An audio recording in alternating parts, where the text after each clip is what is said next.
हमारे साथ कार्यक्रम में शामिल हो रहे हैं फोर्ट कैपिटल के सीनियर फंड मैनेजर पराग ठक्कर साहब। पराग जी, गुड मॉर्निंग, बहुत बहुत स्वागत है आपका। सबसे पहले शुरुआत बैंकिंग और फाइनेंशियल सर्विसेज के शेयरों के साथ करना चाहता हूं। एसबीआई के रिजल्ट्स आपने देखे होंगे, जियो फाइनेंशियल के देखे हैं, आपकी रिकमेंडेशन लिस्ट में काफ़ी लंबे समय से रहा है, तगड़े नतीजे भी आए। जरा राय दें, आपकी क्या इस वक्त ओपिनियन है इन पर? डेफिनेटली पहले तो मैं एसबीआई के बारे में बात करूंगा क्योंकि उसका रिजल्ट अभी आया है। तो मेरे हिसाब से निम कंप्रेशन के बारे में एसबीआई ने लीड किया है। सिर्फ 10 बिप्स का निम कॉन्ट्रैक्शन हुआ है क्यूओ क्यू। और अगर कोर नी की बात मैं करूँ तो 5 बिप्स से भी कम का कॉन्ट्रैक्शन है। Loan book growth, deposit growth सब कुछ सही था। सबसे इंपॉर्टेंट बात जो है वो स्लिपेजेस जो 8,400 करोड़ के आए वो भी सीजनल थे, बिकॉज ऑफ अप्रैल में जून में हमेशा स्लिपेजेस ज्यादा रहते हैं। और उसमें से उन्होंने कहा है कि 20% जो स्लिपेजेस थे वो ऑलरेडी या तो अपग्रेड हो चुके हैं या रिकवर हो चुके हैं Q2 में। तो बेसिकली क्रेडिट कॉस्ट जो है वो 47 बिप्स ही है, which is very low considering कि 42 लाख करोड़ की आपकी लोन्स है।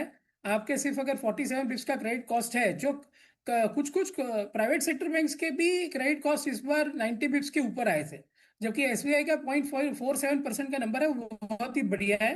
वैल्यूएशन के हिसाब से मैं आपको बोलूँ तो बुक वैल्यू जो है FY27 की 600 रुपये है मेरे हिसाब से। और ईपीएस जो है वो अराउंड 85 रुपीज है। तो अगर सब्सिडरी की वैल्यू की अगर अपन बात करें तो एसबीआई की सब्सिडरी की वैल्यू ही 300 रुपया पर शेयर है। तो अगर आज आप 820 के भाव से अगर आप 300 रुपया निकाल दो तो 520 रुपये में आपको बैंक मिल रही है, करीबन 5 लाख करोड़ में। 5 लाख करोड़ में इंडिया की 25% मार्केट शेयर वाली बैंक आपको मिल रही है, जिसकी क्रेडिट कॉस्ट कम है, एनपीएस कम है। और इसका जो अगले साल पैट आएगा मेरे हिसाब से कम 80,000 करोड़ आएगा, तो 6 के पी पे है। और price to book wise 0.9 P पे है, तो ये मेरे हिसाब से बहुत ही अच्छा बाय है। On any dip one can buy, मेरे पोर्टफोलियो में है, डिस्क्लेमर देना चाहूंगा। दूसरा जियो फाइनेंस की अपन बात करें तो जियो फाइनेंस में एक बहुत बड़ा ट्रिगर आया है। वो ये है कि सबसे पहले तो वैल्यूएशन की बात करें, 2,20,000 करोड़ का मार्केट कैप है।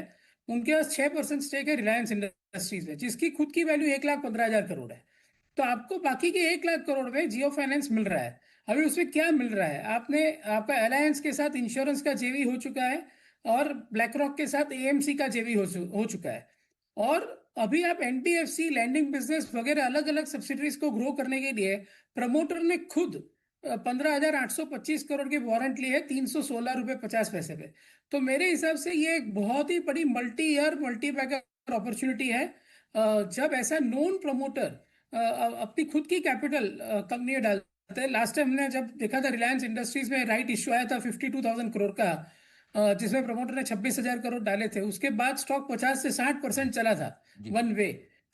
तो मेरे हिसाब से ये एक बहुत ही बड़ी अपॉर्चुनिटी है इन्वेस्टर्स के लिए, इस बड़ी ग्रोथ जर्नी में पार्टिसिपेट होने के लिए। और ये पूरा डिजिटल प्लेटफॉर्म है। जी। तो इसमें ये सब वो सब जो गलतियां जो पास्ट में हुई है, जो अनसिक्योर्ड लैंडिंग करके जिनको एनपीएस हुआ है, वो इस बिजनेस में नहीं हो गया, ऐसी उम्मीद है। ठीक बात है। पराग जी, दो और स्टॉक आपकी लिस्ट में हैं जो आपको पसंद है, मैरिको और बीपीसीएल, बताएं इनके बारे में।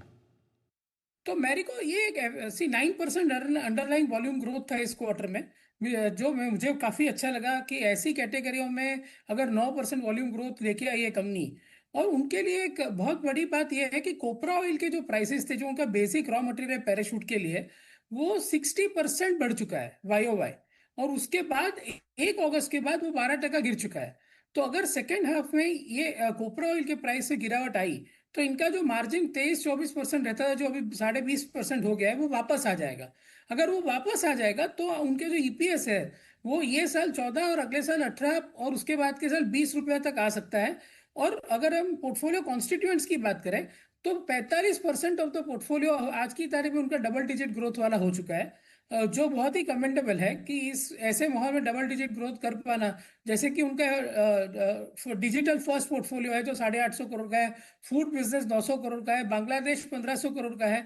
तो ये सब बिजनेसेस जो है, वैल्यू एडेड हेयर ऑयल इस बार वो 2,000 करोड़ का बिजनेस है, वो उसने इस क्वार्टर में 13% ग्रोथ दिखाई है। मेरे हिसाब से ये कंपनी काफी बढ़िया है। कॉर्पोरेट गवर्नेंस तो ऑफकोर्स बेस्ट है ही, डिविडेंड पे आउट बहुत बढ़िया है, और मेरे हिसाब से ग्रोथ आउटलुक के चलते हुए ये एक स्टॉक भी, और ये बहुत ही हाई क्वालिटी एफएमसीजी और आईटी, बहुत ही मैं हमेशा बोलता हूँ ये बहुत ही हाई क्वालिटी बिजनेस है। इसमें थोड़ी सी पेशेंस रख के अच्छे स्टॉक जब गिरे तब लेने चाहिए। जी जी, आपने बात की आईटी शेयरों पर भी आपसे राय लेना चाहता हूँ। क्या खरीदना क्या वक्त है या दूर है?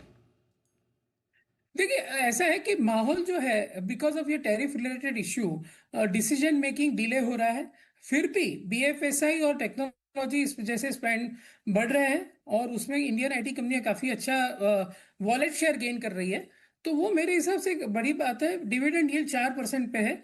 जेन एआई की वजह से जो प्राइसेस गिरने की और मार्जिन गिरने का जो डर है वो मेरे ख्याल से कुछ सेगमेंट्स के लिए सही है। बट बीएफएसआई जैसी जो बड़ी सेगमेंट है उसमें ऑलरेडी जेन एआई की वजह से ही वेंडर कंसोलिडेशन के कारण अपनी इंडियन कंपनीज डील जीत रही है। तो मेरे हिसाब से ये पेशेंस वाला बाय है। लेकिन ये प्राइसेस जो है 4% डिविडेंड जो लार्ज कैप आईटी में, मिड कैप आईटी की मैं बात ही नहीं कर रहा हूँ। मैं सिर्फ large cap IT, Infosys, Wipro, HCL tech, ये इन शेयरों की बात कर रहा हूँ। जो मुझे ऐसा लगता है कि यहाँ से लेना धीरे धीरे शुरू करना चाहिए। पेशेंस रखनी पड़ेगी नो डाउट, लेकिन मेरे हिसाब से जब रिवॉर्ड मिलेंगे। और देखिए कल यूएस का कोर सीपीआई का डेटा है, अगर वो ठीक आया और 15 अगस्त को ट्रम्प साहब पुतिन को मिल रहे हैं, ये बड़े इवेंट्स है। अगर ये इवेंट्स थोड़े से पॉजिटिव प्ले आउट होते हैं तो पूरे मार्केट के लिए और खास करके आईटी के लिए काफी पॉजिटिवली प्ले आउट हो सकते हैं। बिकॉज मार्केट ओवरसोल्ड है। आप देखिए एफआईआई के 92% नेट शॉर्ट है पोजीशन। काफी सारी शॉर्ट पोजीशन मुझे लगता है आईटी में है। तो मेरे हिसाब से ये एक दो फैक्टर अगर थोड़े से पॉजिटिव हो जाए तो ये जो सिर्फ वैल्यूएशन पे मैं जो भी बोल रहा हूँ उसके साथ थोड़ी सी ट्रिगर भी जुड़ जाएगी और फिर अच्छा रिटर्न बन सकता है। परफेक्ट। बहुत बहुत धन्यवाद पराग जी, आपका समय दिया और आपने सारे सेक्टर्स और स्टॉक्स पर अपनी राय दी। Thank you so much sir, बहुत बहुत शुक्रिया।